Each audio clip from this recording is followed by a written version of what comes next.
11-year-old boy who finds girl buried in sand, was stunned to find the truth. Connor Fitzgerald was busy playing on the beach with his friends when he noticed something strange. There was a bag lying on the shore, but there was nobody around to claim it. His instinct told Time that something was wrong, and then the boy made a horrifying discovery. A small girl was buried inside. The 11-year-old had to act quickly, as time was crucial, and the girl's life was on the line. Connor Fitzgerald had no idea that an enjoyable day on the beach would turn out to be the most memorable day of his life. A beach is a perfect day to hang out and have fun with your friends and family members. The kids are busy playing with the sand, making castles, digging a big hole, or just running around.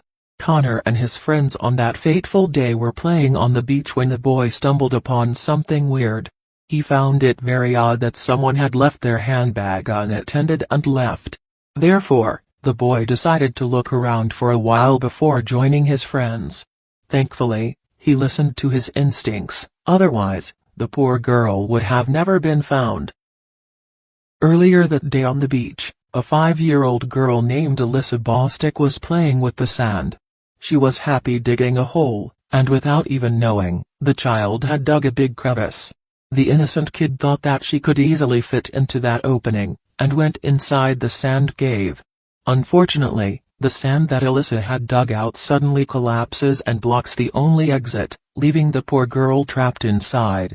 Several minutes had passed before an abandoned bag led Connor to a devastating discovery. The 11-year-old boy realized that a girl has been buried inside, and looked around for help. Sadly, he couldn't find any adult nearby, and the boy thought that by the time he would go and found someone else, it would be too late. The young teenager was on his own and quickly began to think about how to save the girl.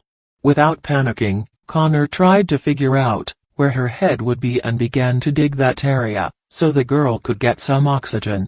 After a while, he could see Alyssa and immediately pulled her out of the sand.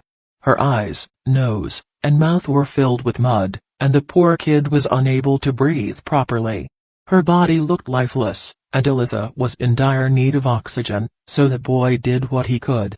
Although Connor had never tried this before, right now he had no option but to do it. The boy had seen on television how to give CPR, cardiopulmonary resuscitation, a technique that is useful in emergency situations in which someone's breathing or heartbeat has stopped. So with a little bit of knowledge, Connor began the procedure to revive Alyssa, who seemed to be lying lifeless. The boy had no idea what he was doing, however, continued his action in a hope that it would work. Maybe Alyssa's time had not yet come because after a few attempts the girl took a deep breath and woke up. It was a miracle that the 5-year-old was alive since her breathing had stopped and some time had passed.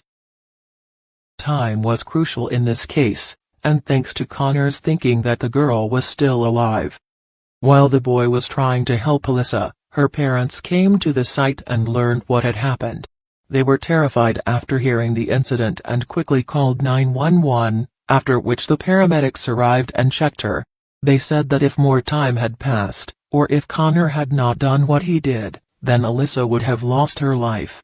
It was also surprising to see that an 11-year-old boy was quick to think on his feet rather than getting panicked or being clueless.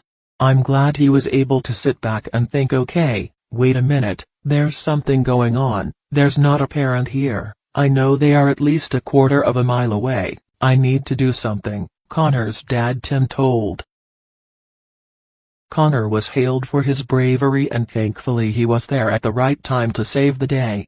It was a matter of life, and every second was precious for Alyssa since her oxygen had been cut out. Reportedly, if the brain does not get oxygen for a long time then the cells began to perish through a process called apoptosis. However, every individual is different, and thus the amount of time the brain can survive without oxygen before brain damage will vary from person to person. According to the University of California, the brain can withstand 3 to 6 minutes without oxygen before brain damage occurs.